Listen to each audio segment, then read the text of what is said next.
This podcast may contain disturbing content for some listeners. It's intended for mature audiences. Listener discretion is advised.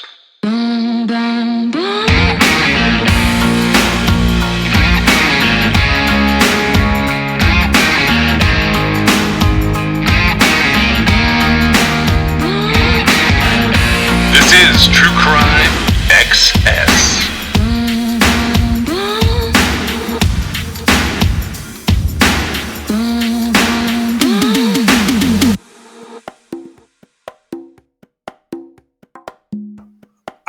We've done these episodes in the past, and I wanted to do one like this, and I realized I had so many topics that it might actually end up being split into two parts.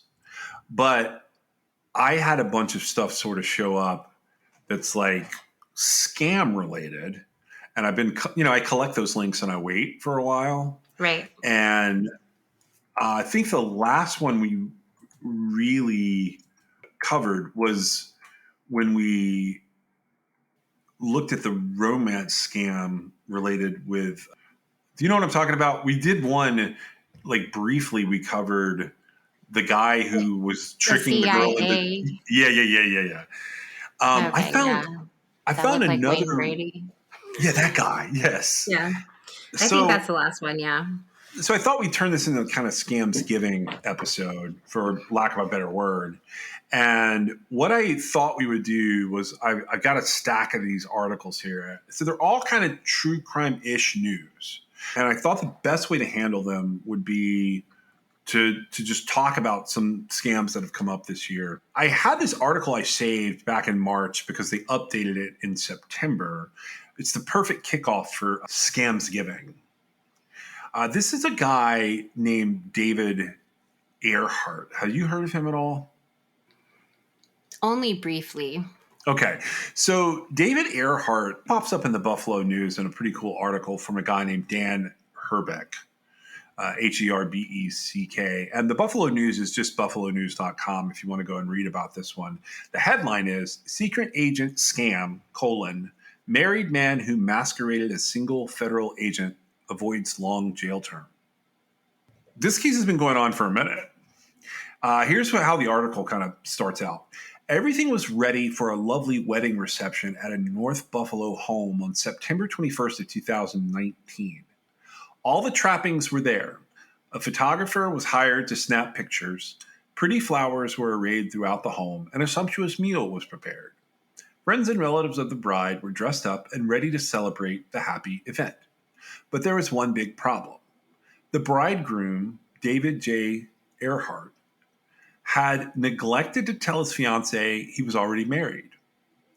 He had also failed to tell her that he was lying when he claimed over a period of several years that he was doing dangerous secret undercover work as an agent for the U.S. Department of Homeland Security. The day before the wedding, David persuaded his fiancée to postpone it, explaining that he was worried about the consequences of a dangerous case that he'd been working on. The couple went forward with the party at the fiancé's home in North Buffalo. Most of the guests were unaware that the couple had not married. Shortly after this, David's story begins to unravel. The construction company foreman soon became the subject of a lengthy federal investigation. On January 31st of 2023, so this is David that we're talking about, the 53-year-old Blasdale man was sentenced to 6 months in federal prison by U.S. Magistrate Judge Kenneth Schroeder. In one of the many strange developments in the story, the U.S. Attorney's Office dropped 27 charges against Earhart, and they allowed him to plead guilty to a single misdemeanor. That misdemeanor was the improper use of a fake Homeland Security badge. Pause right there for a second. How do you improperly use a fake Homeland Security badge? I don't know. Maybe we could ask him. All right. So when prosecutors announced his indictment back in 2021, they said that David faced a potential $250,000 fine. They were seeking up to 20 years in prison. They said he falsely claimed that he worked for Homeland Security and the CIA as part of a scheme to persuade his fiancée to give him $72,839 for medical and legal expenses.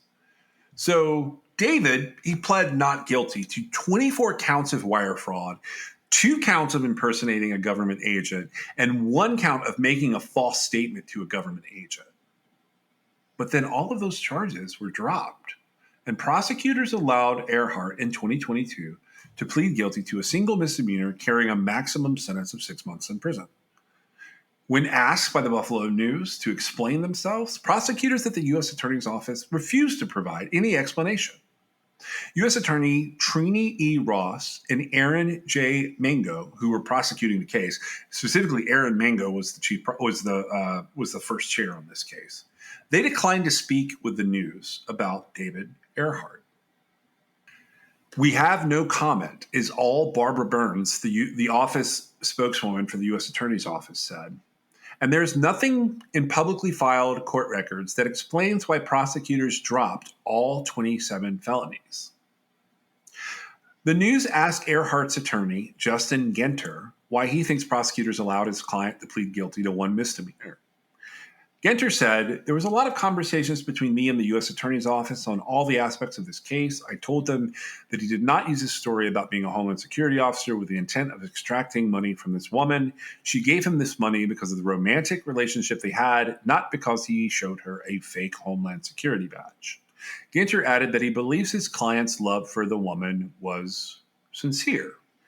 In sentencing Earhart, Judge Schroeder said he was disturbed by the Blastel man's actions. The judge fined Earhart, because he was so disturbed, $250. Prosecutors did not ask the judge to order Earhart to pay any restitution to his ex-fiancée, and he did not. But the judge called David a classic con artist who dealt in infidelity and deception and said he did not appear to be truly sorry for his actions. Schroeder, the judge, said that he found Earhart's actions to be especially upsetting at a time when Americans look to Homeland Security to help protect from mass shooters and other dangerous criminals. Mango, the prosecutor, asked the judge to impose a maximum sentence of 6 months. He invited the woman who gave Earhart money and tried to marry him to address the court. The ex-fiancée is a woman in her 50s. She told the judge she met Earhart in 2015 when they both worked at a store that sold architectural terracotta for the facades of buildings. She said they began dating in 2016 and they fell in love. The North Buffalo woman added that Earhart was involved in every aspect of my family and social life for more than 5 years. He hurt me emotionally, financially, and psychologically. David never wavered from presenting himself as an unmarried man who was devoted to 2 adult children, but he was always finding excuses to avoid introducing her family to his family, she said. They shared family dinners, attended birthdays, family holidays, graduations, sporting events, and vacations. And in her statement to the court, she wrote, "He mowed my lawn, walked the dog, helped with carpool, helped with house chores, and carved the Thanksgiving turkey. He had slippers in my back hall." According to indictment papers, Earhart also persuaded his victim to give him money, 24 checks in total. $72,000 was the value of these checks between 2018 and 2020. In 2020, David tried to pay the woman back with a check that bounced because there were insufficient funds in his account, according to the indictment. The judge also heard from Lynn King, who's an attorney for 2 of the ex-fiancé's adult daughters. Lynn King said that David's scam also harmed the daughters. She said David repeatedly told them he was an undercover agent who risked his life to help children victimized by human traffickers. He scared these kids, King said, referring to her clients. He told them they were under security watch 24 hours a day because of the dangerous work he did. He would text them at all hours saying their mother was in danger. David told her clients at one point, according to King, that he worked and reported directly to the president. Concerned friends and family members hired a private detective to investigate Earhart in 2020. And after that, a person connected with the family contacted federal law enforcement about him. The Inspector General's Office of Homeland Security investigated David, who was never employed as a federal agent. During the sentencing, David told Schroeder that he is genuinely sorry for his crime and sorry for anyone he hurt. He said that his behavior may have been affected by medical problems that clouded his judgment. His attorney, Genter, described David as a married man who fell in love with another woman and then got caught up in a web of lies. He said that David is a hardworking construction foreman who has the utmost remorse for his wrongdoing. He did not set out to scam anyone, Genter later told the Buffalo News. He said his client was in love with two women, his wife and the woman who became his fiancée during a romance that lasted more than 5 years. Telling his fiancée that he did dangerous work as a federal agent enabled him to postpone wedding plans and to explain why he could not be with her and her family on many occasions.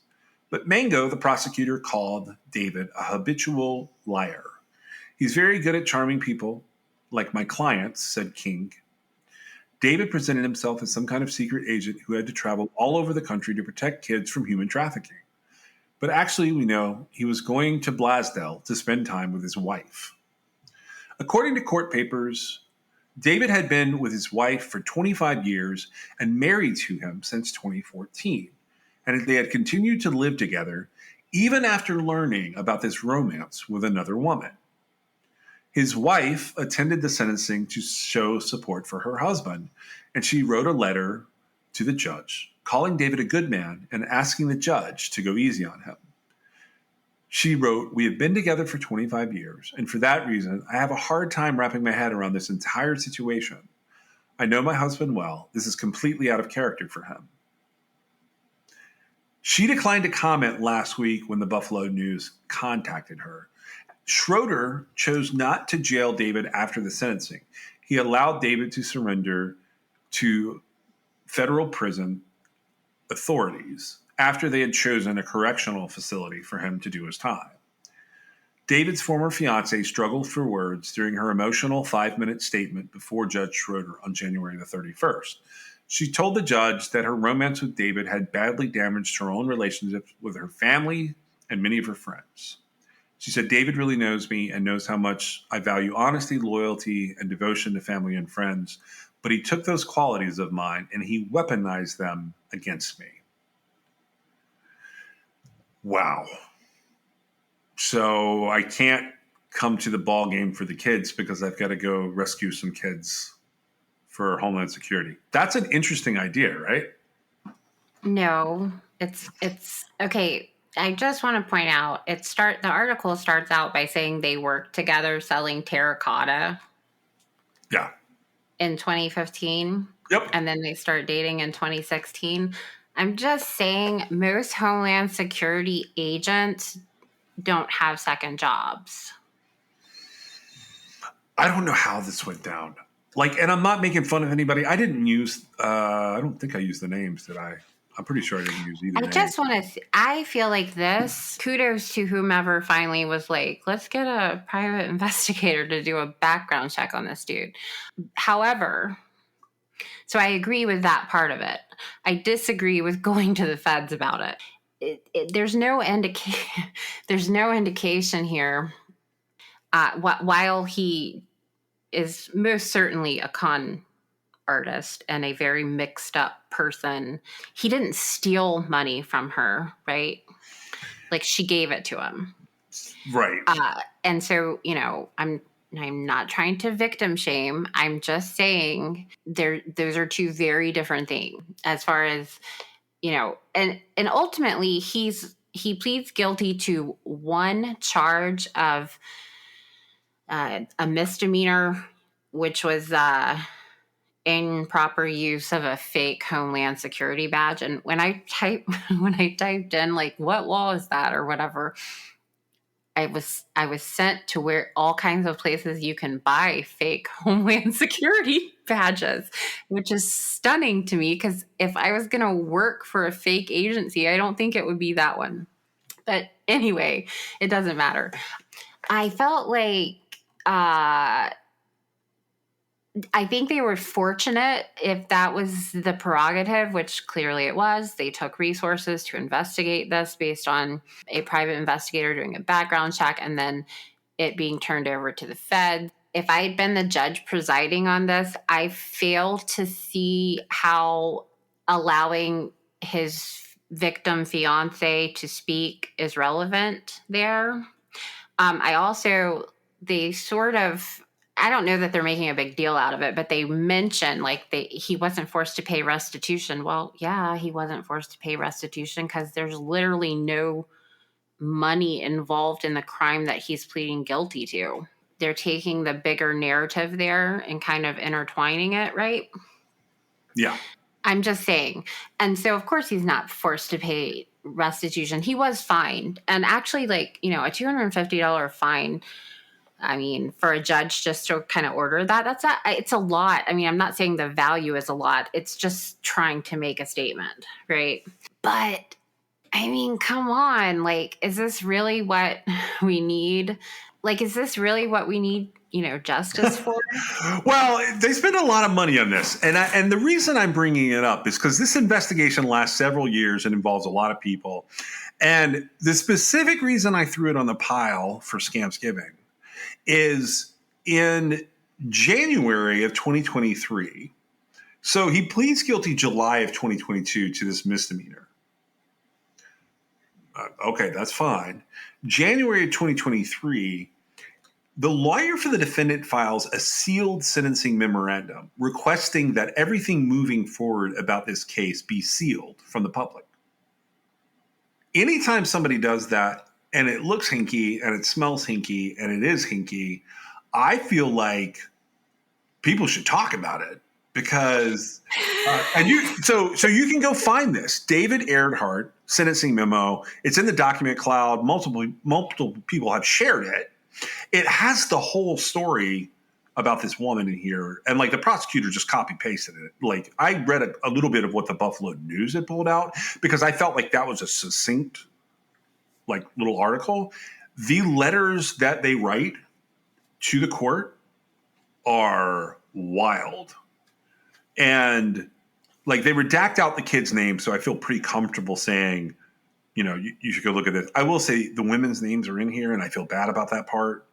But what this guy did and how it unfolds is wild. And go ahead. But if he had not produced a fake Homeland Security badge, this never would have been in court. That's what is the weirdest thing about it. I don't find that to be weird. I find that to be like how it should be because there are people everywhere that will take as much money as you will write them a check for and they will pretend whatever you need to hear them say, right? Yeah. And you have to be aware of that. And it shouldn't come down to a judge to say, he shouldn't have done that to you. I mean, I do understand. I'm just saying, like, I don't find this type of crime to be, I don't have a whole lot of sympathy for people who allow themselves to fall in these holes, right? Yeah. I mean, I know that sounds mean, but like, this is a waste. Well, here's what was worse about it. Okay. And I wanted to bring this up. This is like a pretty massive document. If you go online and people go find it, because it's good holiday reading. It tells their whole life story here and how all this happened.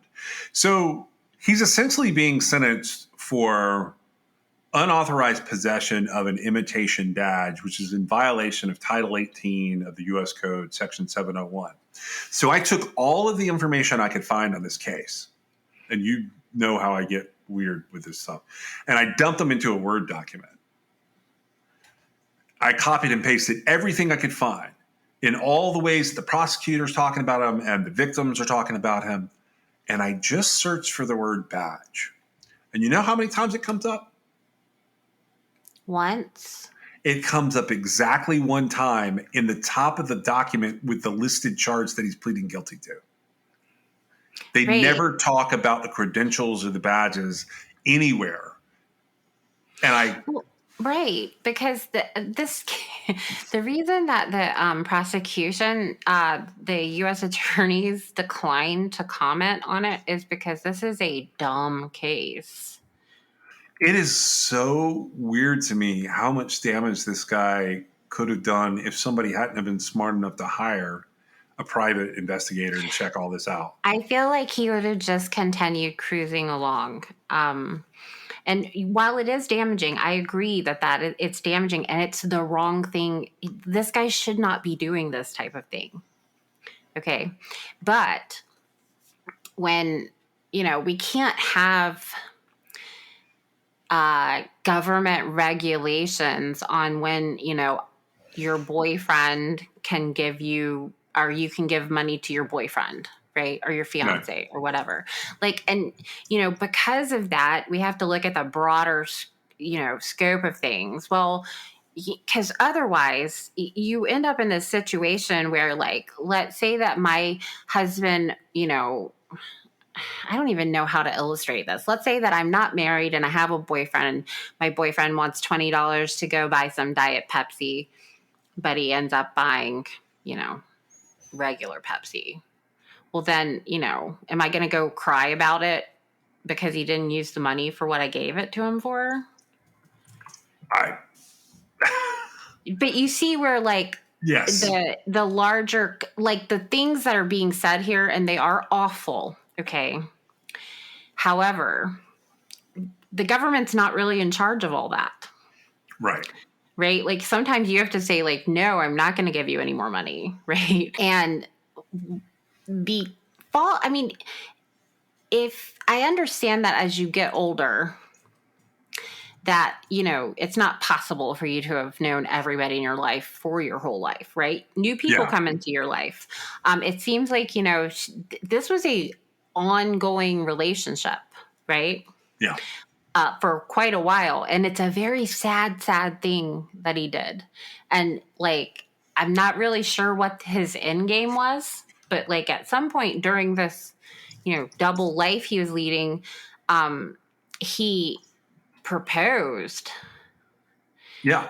And planned a wedding all the way up until the day before the wedding. Okay, so this guy's got serious issues, right? Well, they say in these documents that his dad had died, and I don't know if that's. I couldn't track down what they're saying. They're saying this could have been some kind of grief psychosis. I can't track it down from the perspective of what's really wrong with this dude, except that he was totally scammed. He told this woman he had cancer. He pulled out all the stops on this. Right, but none of that stuff is criminal. Yes, you're right. It's not criminal. It's just a really bad person. It's the worst kind of humaning that you can do. And that's ultimately, kind of the theme here. And right, which is, being scammed. And I have a lot of sympathy for the victim to the extent that this happened to her. However, that doesn't change the fact that I see it as a complete waste of federal justice resources. Right? Yeah. So while I don't want people to be doing this, at the end of the day, he got that. So he got, I think he probably could have got off on all of this, but he did plead guilty and he was sentenced to time, right? Yeah. And he was fined $250. So, good for them for being able to get that plea across there and, having it be adjudicated in some way. I feel like when you just in this article, when you hear sort of what the addresses, the victim addressing the judge and everything, and then his wife standing by him, it brings it to sort of this weird kind of well, they clearly are addressing things that aren't involved in, his direct conviction here. Is that a waste of the court's time? Well, I think it is, but, it's up to the judge and he allowed it. So whatever. But, I don't blame him for wanting to have everything sealed. I don't know how much of this story, it's wrong and I don't have a problem with it being out there. But if he's seriously suffering from something that's causing him to be delusional, is it really fair to have Well, all this broadcasted like this? I don't know. I don't think he's suffering from anything that's delusional. And here's why I finally decided, you know what? I feel like this falls on the side of like, let's throw it out there. So she does her long spiel in the sentencing memorandum that the government originally provides. Then his attorney files to seal the sentencing memorandum. And I noticed that they then do another version of what she said and they redact less information. In that second version that they had, which is the one that's out there and it's kind of popular, she asked the court to pay back $150,000. And over the course of, this happens from 2016, it stops in 2021. 5 years, that's not actually that much money. It's just $30,000 a year. It's a lot in terms of getting it this way in this situation. She also asked for damages so she could pay for individual therapy, family therapy, and psychiatric help, basically, that she's had to go through this. The government points out after they restate this entire thing that she says that the defendant, when asked by the court during sentencing to like define himself and allocute to some of the situation, had for some reason told the court that he attended the University of Louisville. And so the government thought about it. That happened on July 11th, 2022. And one of the attorneys in the U.S. Attorney's Office reaches back out to the Department of Homeland Security, who has been investigating this guy the whole time. And they say, hey, when did this guy go? Like, we don't have any like college records for him. When did he go to the University of Louisville? So as a final, like, no, don't seal this. Don't do anything. The government includes an email exchange where the Department of Homeland Security asked the registrar at the University of Louisville, "Can you just verify this for us?" Because he just told the judge this in sentence in the plea hearing, and they say all this stuff is bullshit. He's not been a student here. So this guy gets off on this tiny misdemeanor, in my opinion, that really will kind of disappear from his record if he doesn't have much more of a record. And still lies to the court and says he went to college at a place he didn't go to college during the plea hearing, to the point that it comes up in the sentencing memorandum. The government ends it by saying this: although the defendant's lie about attending the University of Louisville may seem trivial, it illustrates that the defendant is not a changed man as he represents in his sentencing memorandum, but rather a man who has created a complete alternate reality and is sticking to it at all costs. This court has an opportunity to stop the defendant's illusory lifestyle. For the foregoing reasons, the defendant should be sentenced to a sentence of 6 months imprisonment. And he does get sentenced to that, right? He gets 6 months in prison. Okay, look. First of all, they're pointing out that this guy is ridiculous. Like, straight up ridiculous. And I wanted to point out to you and see what you thought. You know, this takes place in Buffalo. And the other thing that we covered with Sean Wiggins took place in Saratoga Springs. They're only a couple hundred miles apart in upstate New York, right? Yeah, right. I find it interesting to the college lie. That's interesting, right? He stuck to it. Why would he do that at sentence? I wonder if he didn't go to the college.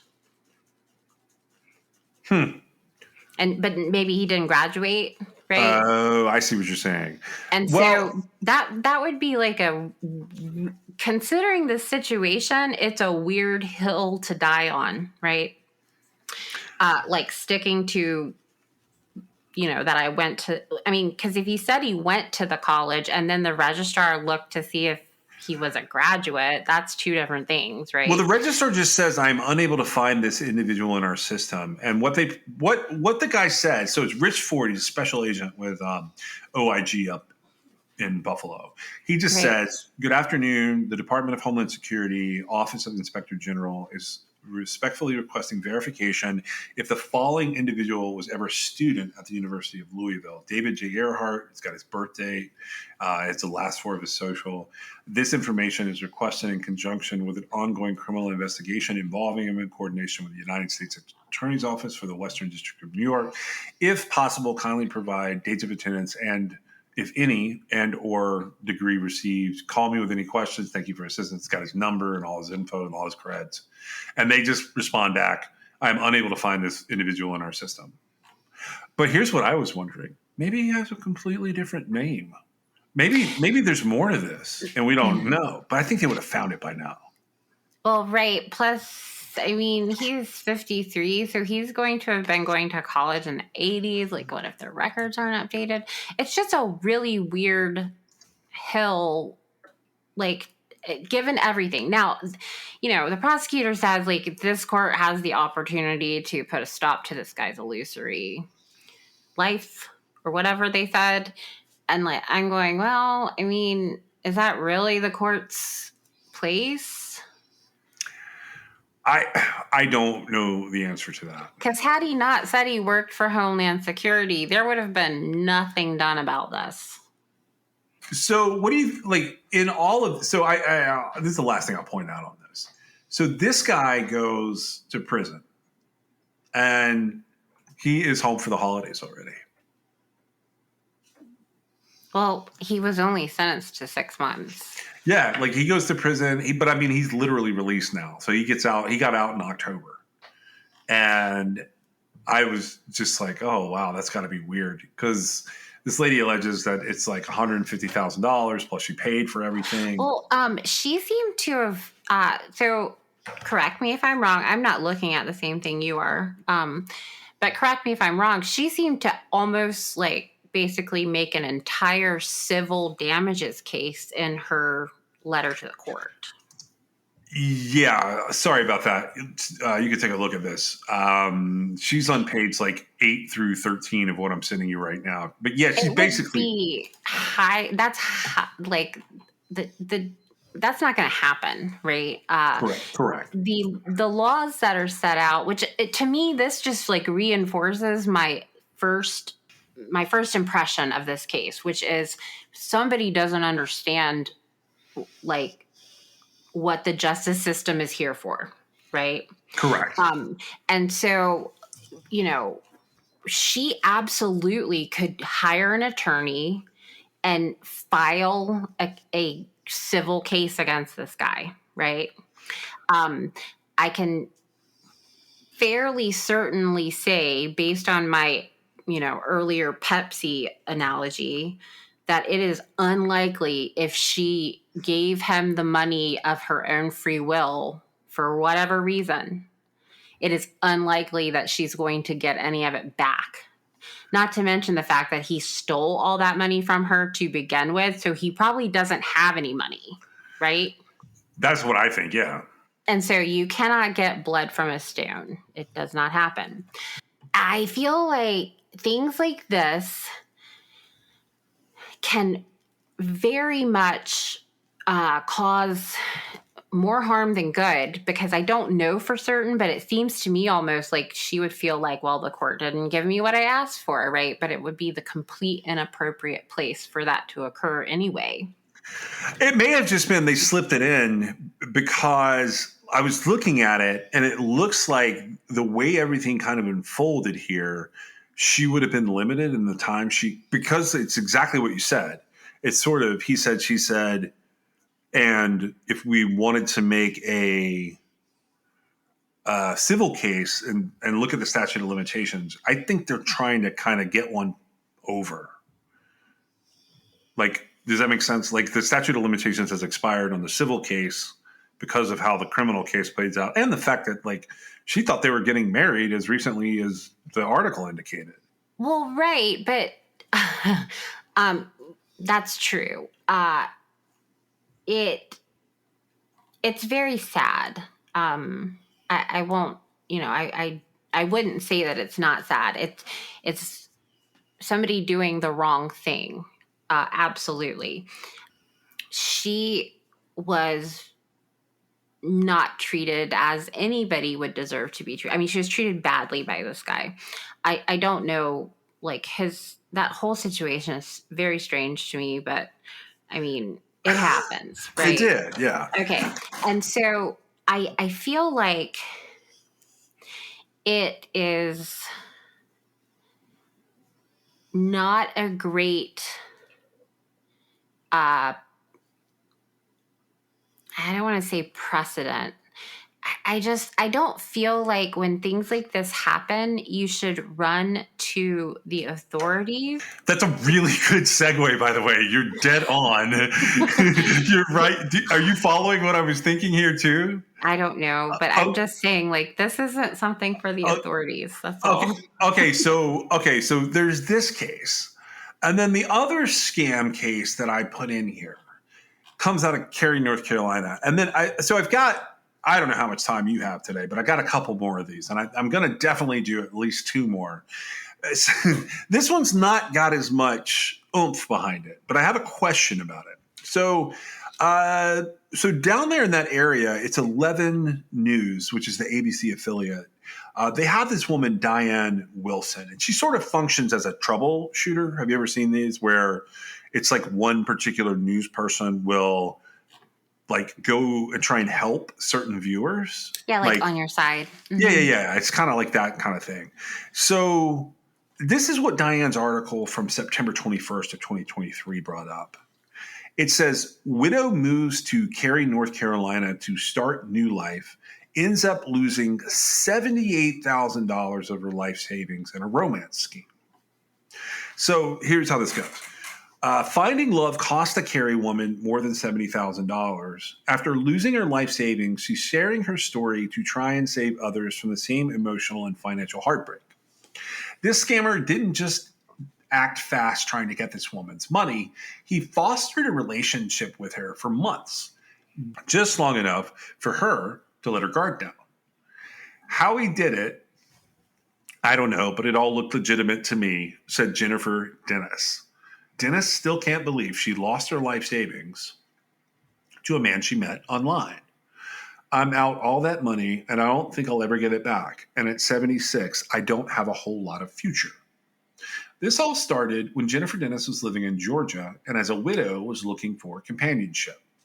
On Facebook, she met a man who went by Caleb. He was coming back to the States real soon, and he was wanting to settle in a new area because he'd lost his wife, she recalls. In the online chats between them, Caleb claimed to be in Yemen, a doctor working for the Red Cross. During their months-long online relationship, Caleb proposed that they buy a house in Cary, North Carolina, so they could start their lives together in a new place. This was a plan that Dennis was open to since the pain of her late husband was everywhere. Everything about the house at the time and the area reminded me of my husband, which was just heartbreaking. The deal would be that Caleb would pay $600,000 towards it, and she would pay the remaining $70,000 owed. Dennis thought it seemed like the perfect deal. So she wired $70,000 and then an additional $8,700 for other expenses.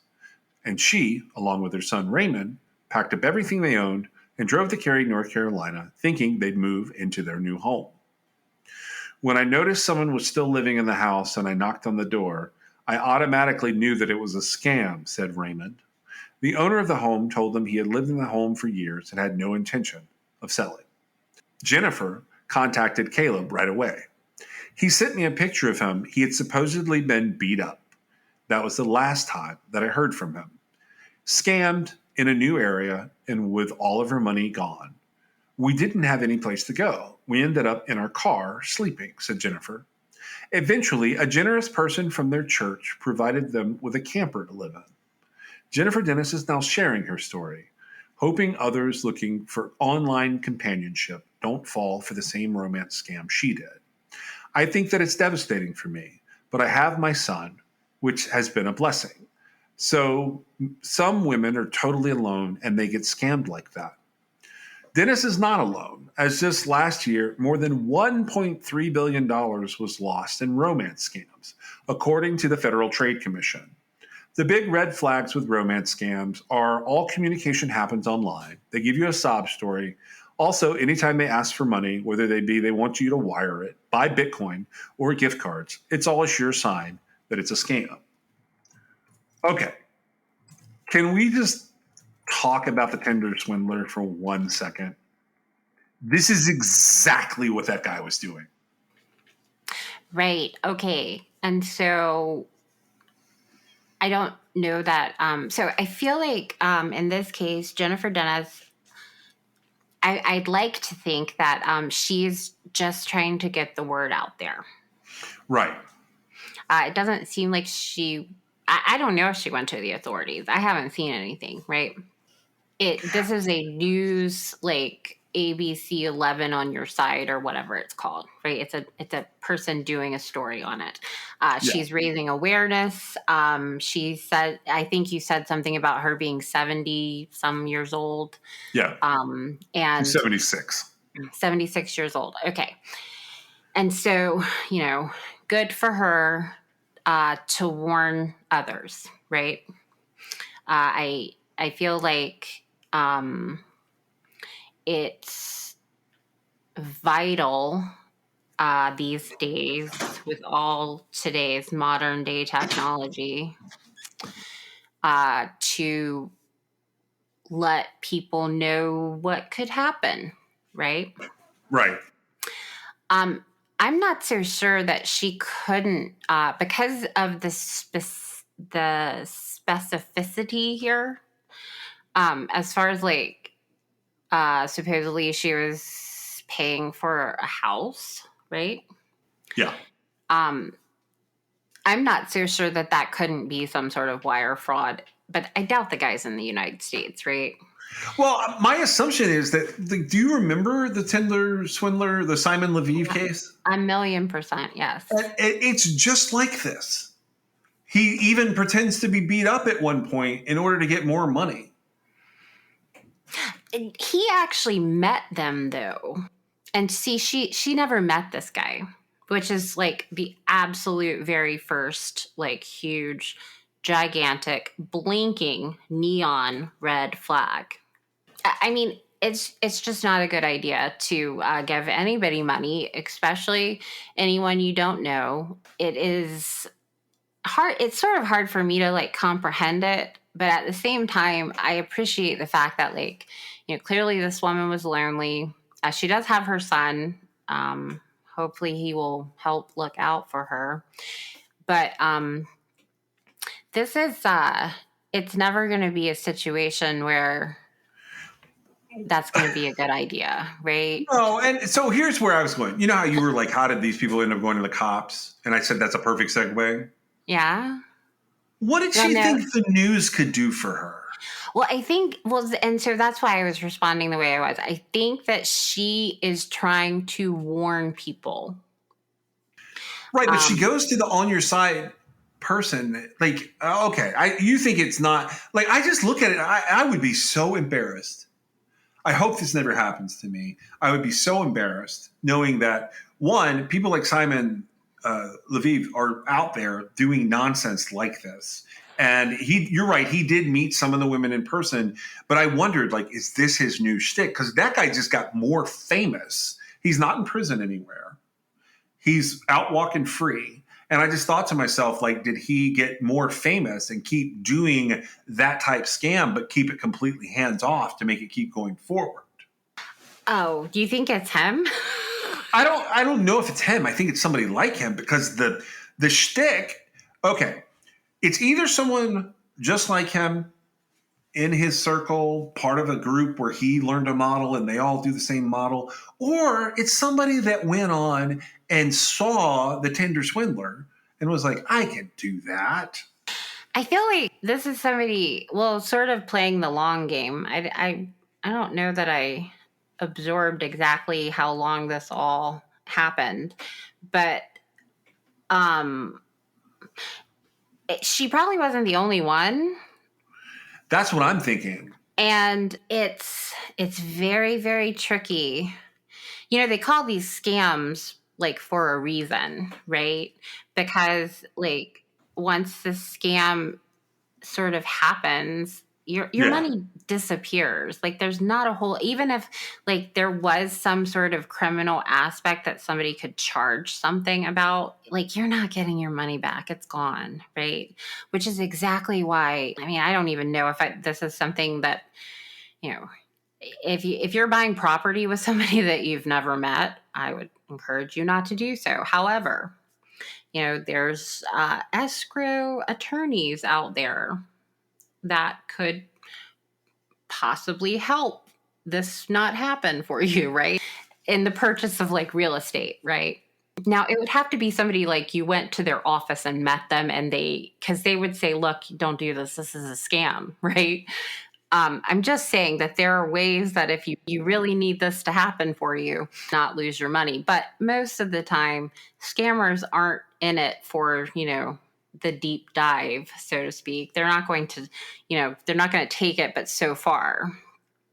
People who are lonely, are very easy targets. And, shame on that dude, whoever he is, right? Because Yeah. it's like that is the most bottom of the bottom feeders. There's no question in my mind that Jennifer Dennis is like the type of person who's almost too good for her own good, right? Yeah. In seeing the world sort of the way she must have seen it to have the hope she had in the situation. And like it's unfortunate that this happened to her the way it did. But the guy, I guarantee you that she was not his first nor last victim. Yeah, I know. And this story gets picked up on the wire, kind of goes viral, and other people start telling similar stories. I noticed that the Daily Mail picked this up, which is always sort of a dubious source, but they talk about Jennifer's this exact article that I was just reading, and then they expand on it, and they say that in February 2023 they had run a piece when a man named David Hodge ran a similar scam on a woman named Laura Francis on Facebook. He told her he was a surgeon in the military. They were on a secret mission for the Marines in North Korea, helping soldiers who had been injured by explosives in the war. He tells her this whole story about his ex-wife cheating on him. And after being in relationships with younger women, he was looking for someone more mature. And this woman, she's 69 years old. She starts spending the next few months getting to know him on text and Google Chat. And a few weeks into their this online affair they're having, that guy starts asking her for money. So this is a common thing that people are kind of doing, and that like it's the same document scam that they were running in Tinder Swindler. There's a lot of these happening out there, and it was honestly a little disturbing for me to see how frequently they get reported. But that $1.3 billion number apparently is attached to over 70,000 people. So they're losing a lot of money with this happening. I had one more. Do you have anything else on these guys, or you want to? I've got one more type of scam that was interesting to me. Sure. This is still kind of a romance scam. I thought it was very different. I pulled this article. I think it ran mid to late October. It was online. I actually pulled the Post version of it because they were the most sensational. It comes from a woman writing for the Post named Shannon Thaler. I think Shannon is a woman. Sometimes that can be a man or a woman. But the title was AMC CEO Adam Aaron sent sexually explicit photos and text to a woman he thought did unmentionable things as part of the elaborate catfishing scheme. So it said that Adam, who is the controversial CEO of the meme stock darling AMC Entertainment, for people who don't know what that means, it just means online people manipulated that stock in sort of groups through Facebook and Reddit to make it go up and down when it really wasn't reflective of the company's performance. So he's the CEO of AMC Entertainment, which is, it's a movie outlet basically. It says that he sent sexually explicit images and text messages to a woman he thought was a ballerina who had, quote, done unmentionable things to him. Instead, the woman turned out to be a 34-year-old Bronx con artist who was catfishing and attempted to extort the married executive. And ultimately, Adam admits this to a couple of different news sites, including Semaphore, who are reporting about what happened. The scam surfaced in a sealed federal indictment filed in the Southern District of New York in 2022 against Sequoia Blackwood. That's Sakoya Blackwood. They pled guilty over the summer. Adam is identified in this indictment as victim number one. He's described as a public company CEO.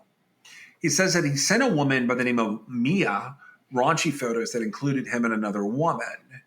And Blackwood had reportedly messaged Adam Aaron in March of 2022, claiming to be a 17-year-old Russian model.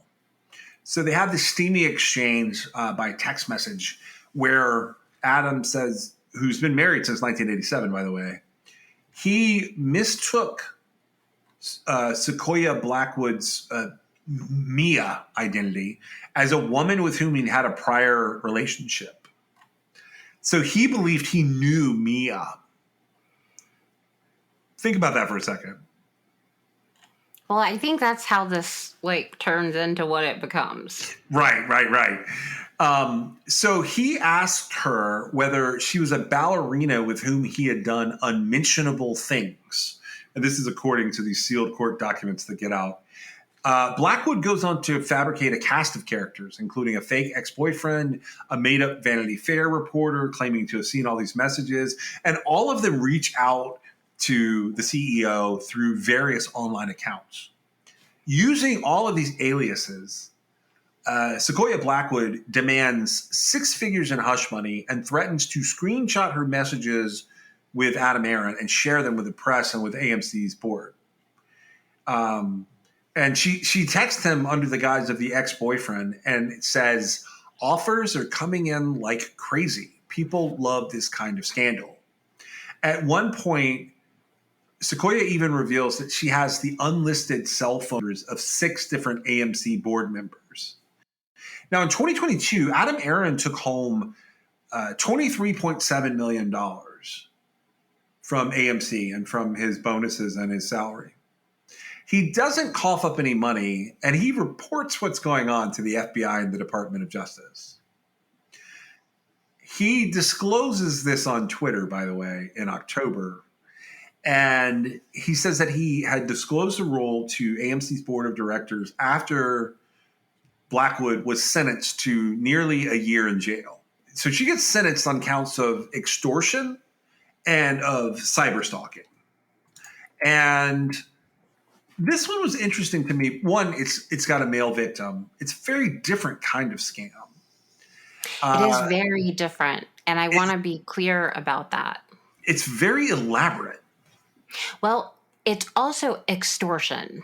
It is, yes. This is because they have no personal relationship. And by the way, she does hardly any time in jail. She got out in July of 2023. Sequoia Blackwood did.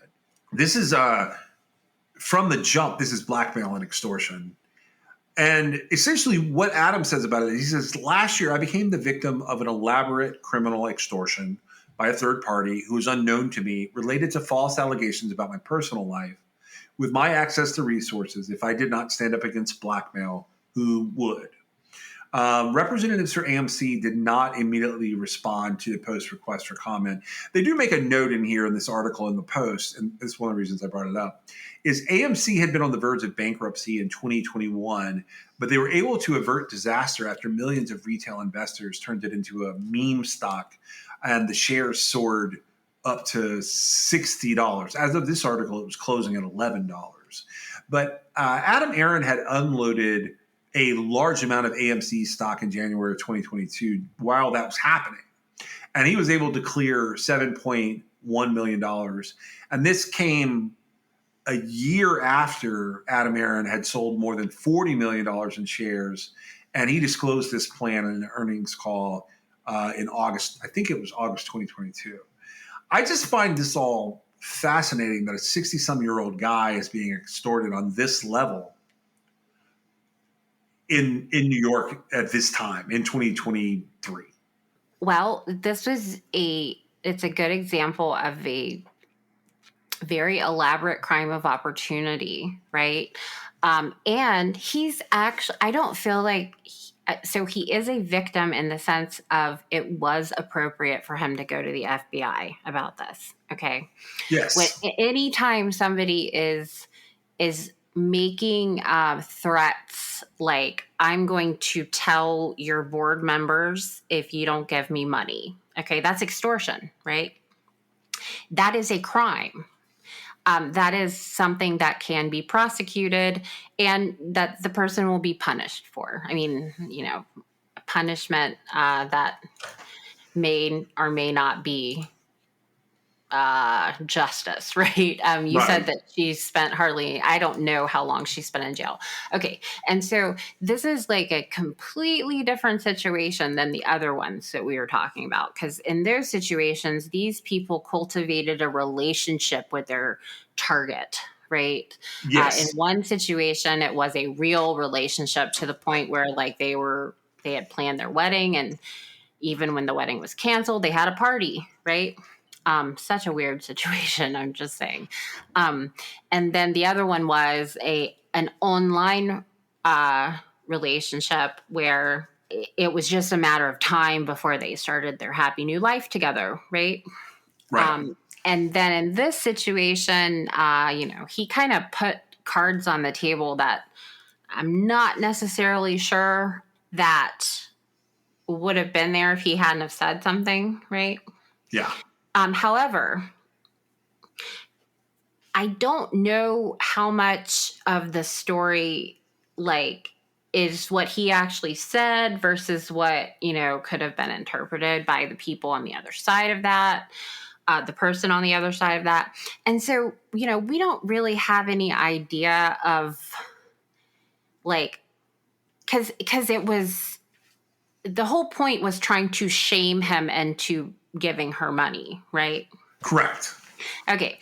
And so, to the extent that anything happened that was inappropriate, like if he did have some sort of relationship with an underage girl or whatever, like we don't have any corroborating facts on that, which, that would be an inappropriate situation. However, that does not change the fact that, you've got the scammer committing a crime of Correct. extorting him.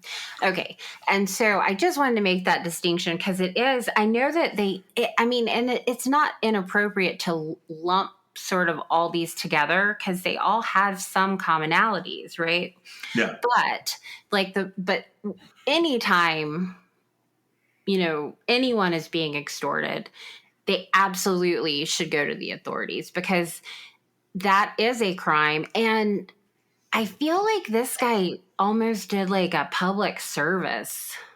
I was going to say that. Like, okay, so I'm not sure. Okay, this has interesting ramifications for him as a CEO of a public company because a publicly traded company, the ramifications can roll all the way to the stockholders if they think he's incompetent or he's some kind of sleazeball, which, let's just face it, all of those things are possible.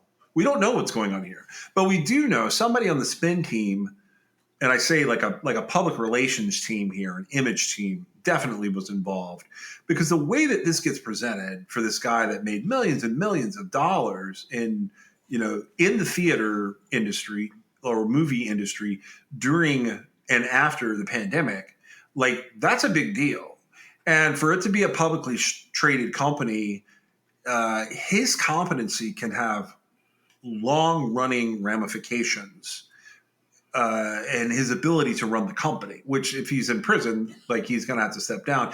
As of the recording that we're doing, he hasn't stepped down. And like, it's interesting that it does end up being basically a public service. And I agree with you. If something like this happens, report it to the authorities. Now, you should report it to the FBI specifically. They are the ones who handle extortion cases. yeah, and so for people who don't know, and like I know I get all over the FBI at different times, they ran a press release on this woman in September of 2022. So they arrest her at the end of August. She basically stays in prison through a July sentencing date. She pleads guilty right away. And they sentenced her to time served. But they ran at the end of, her press release, and she had one when she was picked up, and then she had one when she was sentenced.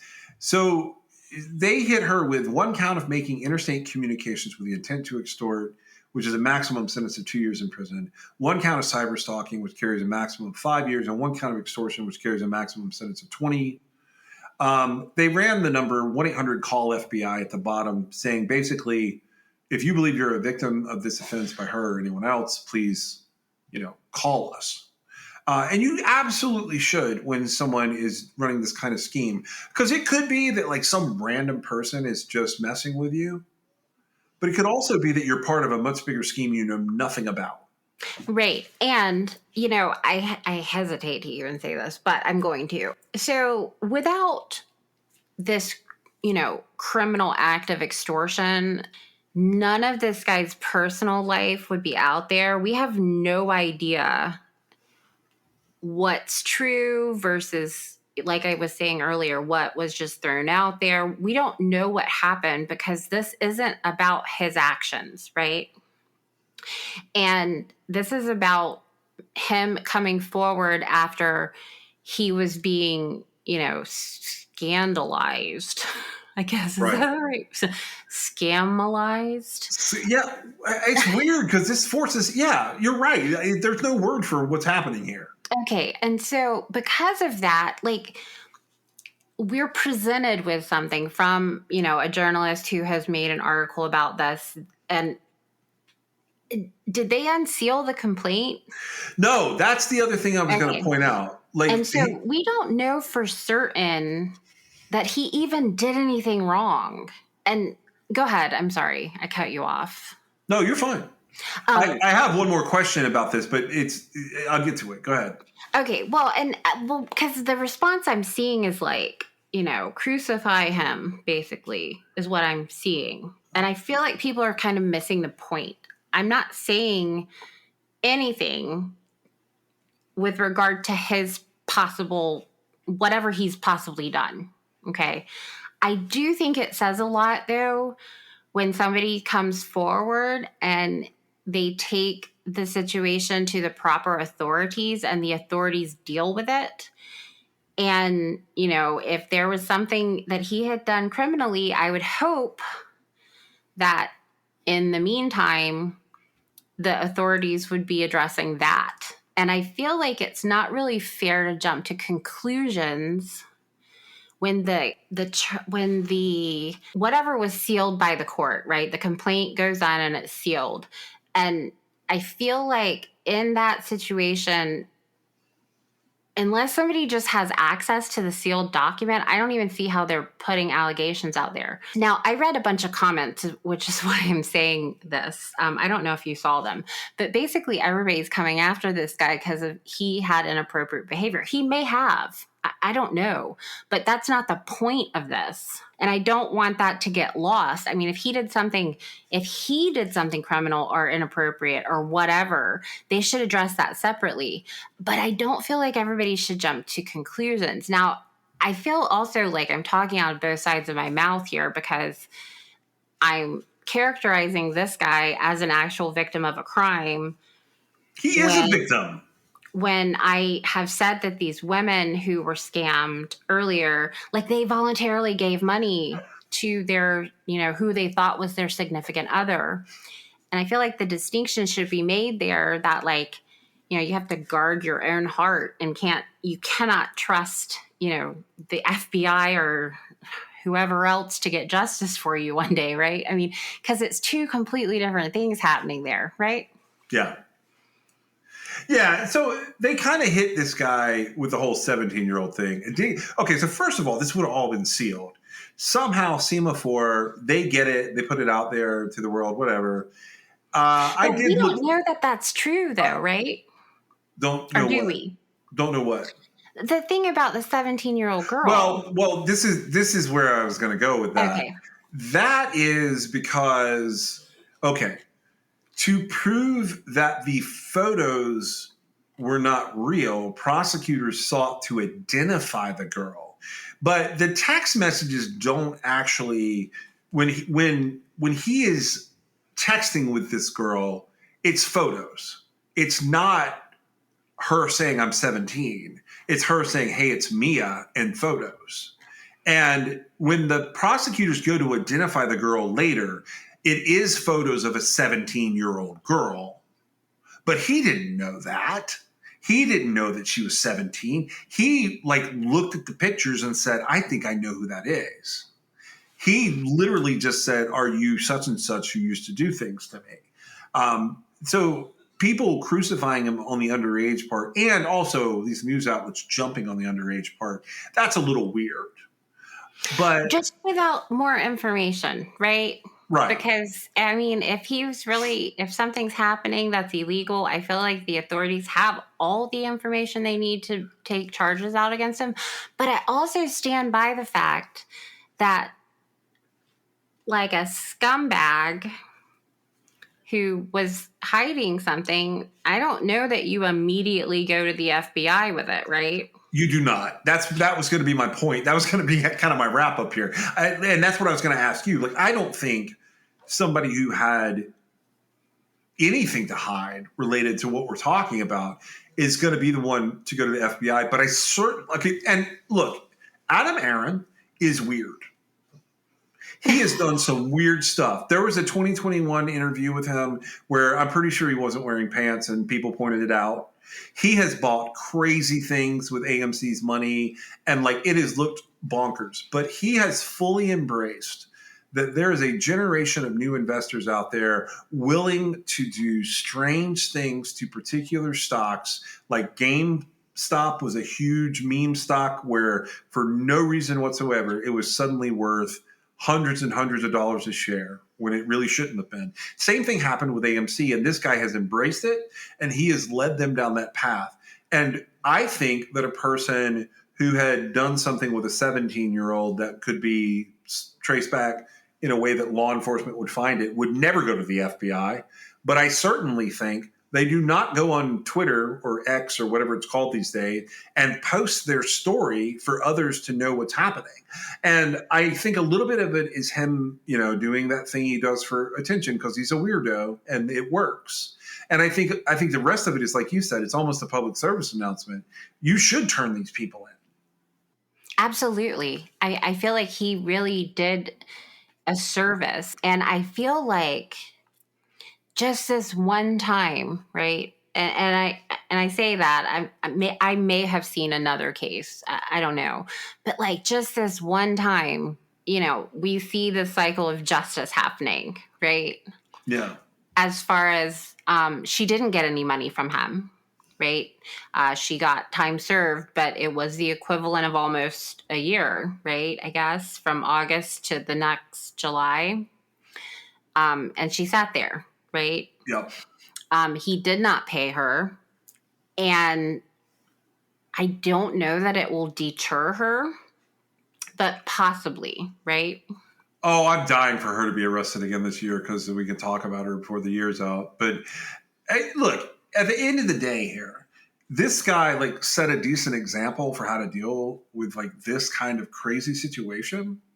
And I think that's what should be people's takeaway. This guy was a victim. I'll tell you what bothered me about this, though, when I was reading it. I was like, how did the sealed grand jury indictment from the Southern District of New York wander its way out like that? Because that's actually... Well, I have not been able to find the source. It was posted originally as a scoop. And see, I feel like there's been details added here. I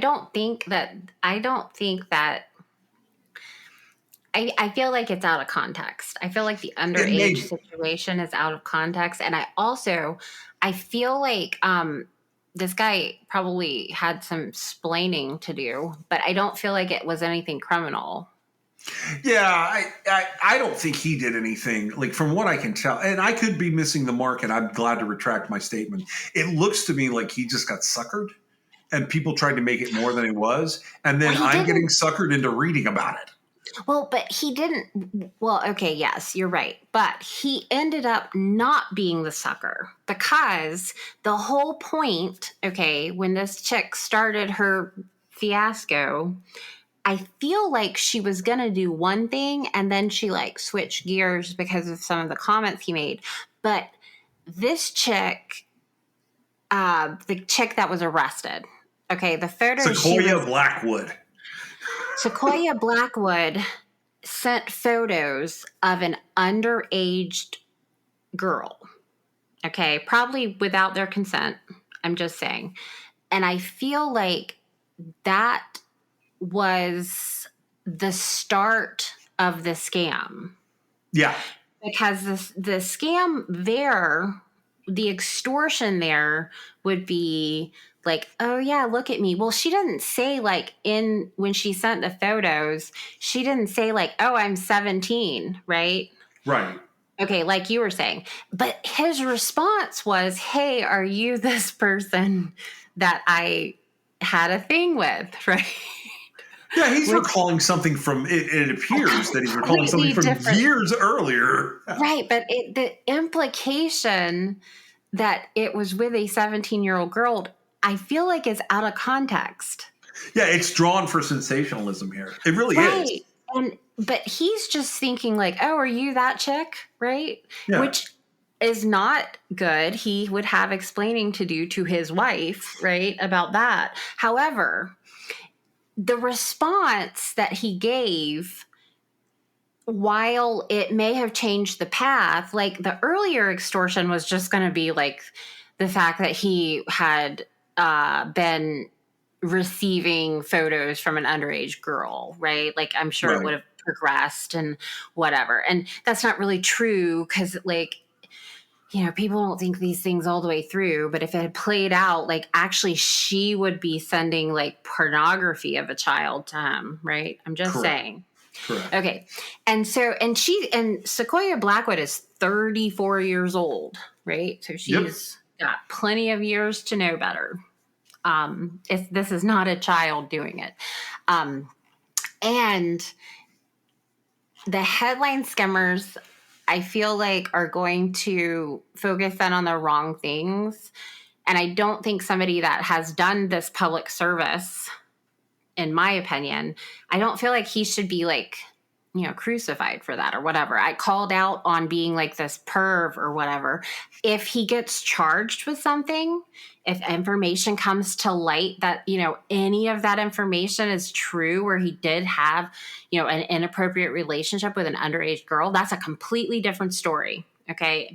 And they should act appropriately. In this story, all he did was stop an extortionist.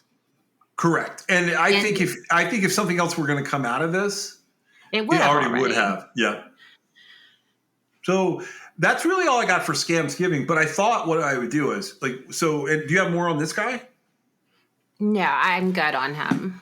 So what I thought we would do is, we'll do this as Scamsgiving for people's Thanksgiving. And then we'll actually come back and I have enough to do one more episode. So we'll do a Black Friday episode as well. That's about a couple of interesting scams that I've seen. Thank you so much for joining us today. We'll see you next time.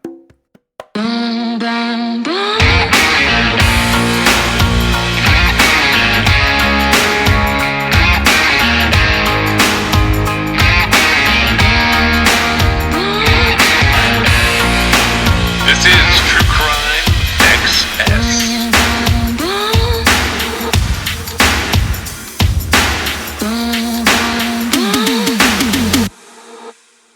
All right, so I'm going to tell you guys a few things about some of the folks who are helping sponsor our show. Now, Labrati Creations sponsors our show, and you can always use the Crime XS code there. You can also just message them at Labrati Creations, and they will generally do something for the people who come from True Crime XS. They were our very first sponsor. They've done a lot for the show, and that code is CrimeXS at LabratiCreations.com. The first new advertisers that we have, and I've selected all of these guys. I've selected all of these advertisers So the very first one is Cure. Now, I'm going to tell you guys about this, about Cure as being one of our sponsors. Our second sponsor for the show today is Laird. Now, Laird has a list of things that they want me to tell you about. They have better ingredients with amazing taste and functional benefits. They have a superfood creamer crafted from the highest quality, all-natural, real food ingredients. All Laird products are sustainably sourced and thoroughly tested to ensure that you're incorporating the cleanest, finest fuel into your routine.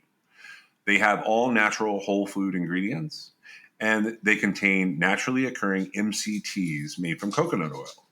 There's no artificial flavors, there's no colors or additives, and there's no sugar from highly refined corn syrup. They want me to talk about my love of coffee, but the truth is, I don't do much with coffee. But let me tell you someone who does. My wife has to have a cup of coffee every day. Now, I've fallen off recently, but one of the big things that I've done since the beginning of our relationship is she used to go and get a Starbucks every morning. I have substituted that out by always trying to make her coffee. It's not going to be every single day of time from when I met her, but for the most part, almost every day, I make her coffee. I put her creamers together and I make sure that she has a good way to start her day. So with Laird, he started experimenting with his morning ritual almost 2 decades ago. He found that when he started adding fats to his morning cup, like coconut oil, he had amazing energy throughout the rest of his day. He gradually perfected this recipe for an epic cup of fuel, and he began sharing it with his friends in the surf community. I'm an ocean guy, so I saw this item and I was like, okay, we're going to try this one out. Are you ready to feel more energized, more focused, and supported? Go to lairdsuperfood.com and add nourishing plant-based foods to fuel you from sunrise to sunset. And you can use our promo code at checkout to save 15% off your purchase today. Our offer code for this for Laird is going to be True Crime XS. Pretty much everywhere except for Labarde Creations, if you use True Crime XS, that will get you, at Laird, it'll get you 15% off. At some of the other places, they'll get you 20% off. I'm going to tell you about 2 more sponsors today. So the first one is, the third one is Liquid IV. So let's talk about the real reasons that you need to hydrate. Late night TV binging, back-to-back Zoom meetings, going on a walk with your friends. Everyday hydration is not just for high-energy athletic endeavors. Liquid IV is the #1 powdered hydration brand in America. It's now available in sugar-free. This is years in the making, but Hydration Multiplier Sugar-Free uses a proprietary zero-sugar hydration solution with no artificial sweeteners. It's got 3 times the electrolytes of the leading sports drink, but it's also got 8 vitamins and nutrients for everyday wellness. Liquid IV hydrates 2 times faster than water alone. Keep your daily routine exciting with 3 new flavors. They've got white peach, green grape, and lemon lime. I love all of these flavors, but I think that my favorite is probably the green grape. White peach I use as the secondary flavor, and lemon lime I leave here for my kids and my wife. Liquid IV believes that equitable access to clean and abundant water is the foundation of a healthier world. They also partner with leading organizations to fund and foster innovative solutions that help communities protect both their water and their futures. To date, Liquid IV has donated over 39 million servings in 50 plus countries around the world. You can get 20% off when you grab your Liquid IV Hydration Multiplier sugar-free or any other variant at liquidiv.com and use code TrueCrimeXS at checkout. That's 20% off anything you order when you shop Better Hydration today using promo code TrueCrimeXS at liquidiv.com. And the last sponsor I want to tell you about is Zencastr. We are part of Zencastr's creative network. We've been using Zencastr since about midway into our first season. Meg and I experimented with a lot of different ways to put the podcast together. And the truth is, Zencastr was an integral ingredient to us being able to bring you this show. It's so easy. It's now super easy. You can record a podcast with Zencaster. You can log in using your browser and you start recording a high quality podcast right away. You can record studio quality sound and up to 4K video with your guest. You get to feel a sense of zen, knowing that Zencaster's multi-layered backups ensure you will always have your recordings in the highest quality, even if the connection is unstable. You sound your best. I mean, if you've ever worried about what you sound like, Zencaster's post-production process makes you sound buttery smooth. It automatically removes those ums and ahs in your recordings.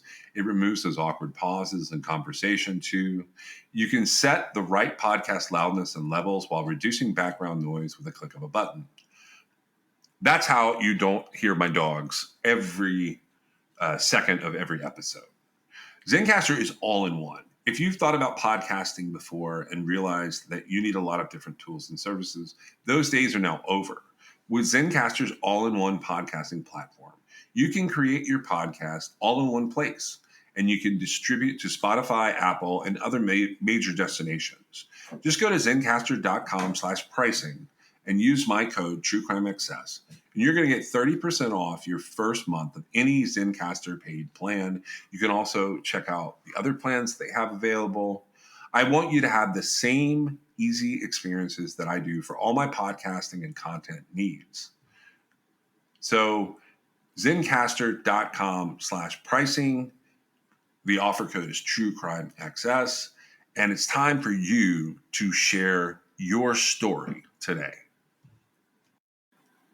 We are also adding New Era as a sponsor for the show.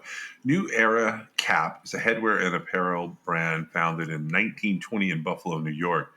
Now, I actually have some experience with New Era caps. My dad and I have been through multiple iterations of baseball caps through the years.